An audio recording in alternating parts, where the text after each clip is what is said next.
Hi! Hello అండి. Welcome to Harshika vlogs. చేపల పులుసు, చేపల ఇగురు ఈ రెండిటి రుచి ఒక ఎత్తయితే, చేపల ఫ్రై ఈ రుచి ఒక ఎత్తండి. చాలా ప్రాంతాలలో వివిధ రకాలుగా చేసుకుంటూ ఉంటారు. మా సైడ్ అయితే చాలా రకాలుగా చేస్తారండి చేపల వేపుడుని. మా ఇంటికొచ్చిన ప్రతి ఒక్కరికి కూడా స్పెషల్ ఫుడ్ ఏది అంటే చేపల ఫ్రై అని చెప్పుకోవచ్చు. ఎందుకంటే మా అత్తయ్య గారు చాలా బాగా చేస్తారండి. ఇటువంటి వీడియో యూట్యూబ్‌లో ఎక్కడా లేదు. ఎందుకంటే ఇది మా ఇంట్లో స్పెషల్ వంటకం అన్నమాట. మా ఇంటికి చుట్టాలొస్తారు కదండీ! అడిగి మరీ చేయించుకుంటారనమాట. ఈ రెసిపీ చాలా రుచిగా ఉంటుందండి. చేపలు చూసారా ఎంత పర్ఫెక్ట్‌గా ఉన్నాయో, ముక్కకి ముక్క విడిపోకుండా ఎంతో రుచిగా ఉంటుందండి ఈ చేపల ఫ్రై. మా స్టైల్‌లో చేపల వేపుడు ఎలా ప్రిపేర్ చేసుకుంటామో ఈ వీడియోలో మీకు క్లారిటీగా చూపిస్తాను. చేపల వేపుడుకి ఎప్పుడూ కూడా ఎలాంటి ముక్కలు తీసుకోవాలండి, నడుము ముక్కలు తీసుకోవాలి అన్నమాట. పొట్ట ముక్కలు, తలకాయ, తోక ఇవన్నీ పులుసు పెట్టుకోవాలి. ఇంకా వీటికి ఉప్పు, కారం, పసుపు బాగా పట్టేటట్టు కలుపుకోవాలండి. ఎక్కువ ఎక్కువ కాదు. తర్వాత మనం మసాలాలో కలుపుకుంటాం కదా! పావు టీ స్పూన్ పసుపు, అర టీ స్పూన్ ఉప్పు, స్పూన్ దాకా కూడా కారం ఇవన్నీ కూడా బాగా కలుపుకొని చేపలకు బాగా పట్టేటట్టు కలుపుకోవాలండి. ప్రతి చేపకి కూడా ఉప్పు, కారం, పసుపు పట్టేటట్టు కలుపుకోవాలి. ఇలా కలుపుకోవడం వల్ల మంచి కలర్‌ఫుల్‌గా చేప చప్పగా ఉండకుండా నోటికి కమ్మగా ఉండేటట్టు ఉంటుందండి. చేపల వేపుడు ఇలా కూడా చేస్తారని నాకైతే పెళ్ళైన తర్వాతే తెలిసిందండి. మా అత్తయ్య గారి చేత వండించుకుని తిన్నప్పుడు నాకు ఒక మంచి ఫీలింగ్ కలిగిందనమాట. అప్పటినుంచి కూడా నేను రెగ్యులర్‌గా కూడా చేపల ఫ్రై ఇలానే చేస్తూ ఉంటాను. ఎంత టేస్టీగా ఉంటుంది అంటే అది తిన్న వాళ్ళకే తెలుస్తుందండి.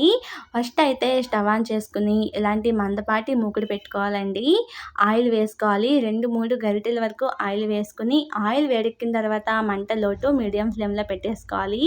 ఇప్పుడు మనం ఉప్పు, కారం, పసుపు కలుపుకొని పక్కన పెట్టుకున్నాం కదండీ చేప ముక్కల్ని. ఇవి ఆయిల్‌లో వేయాలి అన్నమాట. కొంతమంది అయితే చేపల ఫ్రైని ఆయిల్‌లో వేసి డీప్ ఫ్రై చేస్తూ ఉంటారు కదండీ! అలా కూడా చేసుకోవచ్చు. అలా చేసింది ఏంటంటే ఆయిల్‌లోకి మసాలా సారం అంతా కూడా దిగిపోతుంది కదండీ! అప్పుడు చేప చప్పదనంగా అంత టేస్టీగా అనిపించదు. అంటే నేను తిన్న చేపల ఫ్రై గురించి చెప్తున్నాను. నాకైతే ఈ చేపల ఫ్రై చాలా బాగా నచ్చుతుందండి. మీకు కూడా నచ్చుతుంది. చూసారు కదండీ! మనం చేపలు వేసిన తర్వాత ఆయిల్‌లో ఒక 5 మినిట్స్‌లో మనకి ఇలా కాలిపోతాయి కదా! ఇప్పుడు వీటిని ఇంకో వైపు కూడా కాల్చుకోవాలి. మంట లో టు మీడియం ఫ్లేమ్‌లో పెట్టుకోవాలండి. పైన క్రిస్పీగా, లోపల టేస్టీగా భలే రుచిగా ఉంటుందండి ఈ చేపల ఫ్రై. అంతే కాదండోయ్! ఈ చేపల ఫ్రైకి ఆయిల్ కూడా వేస్ట్ అవ్వదన్నమాట.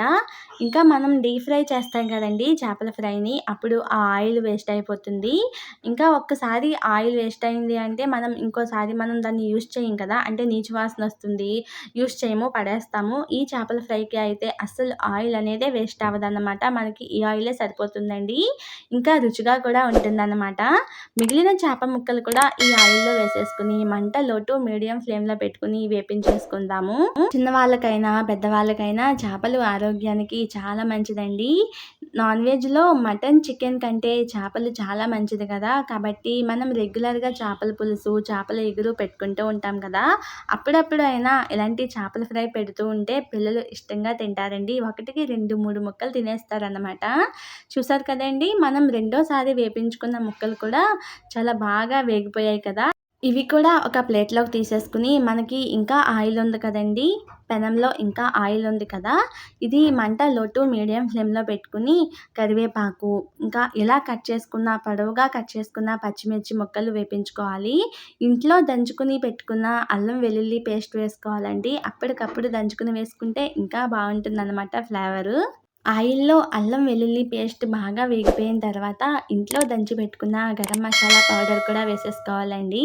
మనం గరం మసాలాలో ఏమేమి వాడామంటే యాలకులు, లవంగాలు, దాల్చిన చెక్క, జీలకర్ర, ధనియాలు వాడానండి. వేపించి పౌడర్ చేశానన్నమాట. చాలా బావుంటుందండి. చేపల ఫ్రైకి పెట్టింది పేరన్నమాట ఈ గరం మసాలా పౌడర్. మనం ముందు చేపలు వేపించినప్పుడు ఆయిల్ వేసాం కదండీ! ఆ ఆయిలే సరిపోతుందన్నమాట. మనం ఇంకా ఆయిల్ వేయనవసరం లేదు. మనం వేసిన మసాలాలన్నీ కూడా వేగిపోయిన తర్వాత ఇలా ఆయిల్ బయటికి వచ్చేస్తుంది కదండీ! అప్పుడు పావు టీ స్పూన్ పసుపు, అర టీ స్పూన్ కారం, కొద్దిగా సాల్ట్ వేసుకుంటే సరిపోతుందండి. ఉప్పు చాలా తక్కువగా వేసుకోవాలండి. మళ్ళీ మనకి గ్రేవీలో ఉప్పు పట్టేస్తుందనమాట. ఇవి కూడా బాగా వేగిపోయిన తర్వాత మనం ఫ్రై చేసి పక్కన పెట్టుకున్న చేప ముక్కలు కూడా వేసేసుకుందాము. బాగా గుర్తుపెట్టుకోవాల్సిన విషయం ఏంటి అంటే మనం చేప ముక్కలు వేసేటప్పుడు మసాలా వేగుతున్నప్పుడు మంట లో ఫ్లేమ్‌లో పెట్టుకోవాలండి. హై ఫ్లేమ్ కానీ, లో టు మీడియం ఫ్లేమ్ కానీ పెడితే మనకి మసాలా అనేది మాడిపోయి గ్రేవీ అంత రుచిగా ఉండదన్నమాట. ఇప్పుడు చేప ముక్కలు వేసేసుకున్నాం కదండీ! మసాలా అంతా కూడా చేప ముక్కకి పట్టేటట్టు బాగా కలుపుకోవాలి. వీడియోలో చూసినట్లయితే మనం ఎలా కలిపినా కూడా చేప ముక్క విరగట్లేదు కదండీ! అంత క్రిస్పీగా ఉంటాయన్నమాట. మంచి భలే రుచిగా ఉంటాయండి. ప్రతి ముక్కకి కూడా మసాలా పట్టేటట్టు కలుపుకున్న తర్వాత స్టవ్ ఆపేసుకోవాలండి. ఎంత రుచిగా ఉంటుంది అంటే తిన్న తర్వాత మీరే అంటారనమాట. వేడి వేడి అన్నంలోకి భలే రుచిగా ఉంటుందండి. ఒక ముక్క వేసుకుంటే చాలు అన్నం మొత్తం కూడా కలిసిపోతుందండి. తప్పకుండా ట్రై చేయండి. మీరు ట్రై చేసిన తర్వాత ఎలా కుదిరిందో నాకు కింద కామెంట్ బాక్స్‌లో కామెంట్ చేయండి. ఇలాంటి మరెన్నో ఈజీ రెసిపీస్ కోసం హాష్క వ్లాగ్స్ ఛానల్‌ని సబ్స్క్రైబ్ చేయండి. వీడియోకి లైక్ ఇవ్వడం మాత్రం మర్చిపోకండి. ఓకే అండి. నెక్స్ట్ వీడియోలో కలుద్దాం. బాయ్.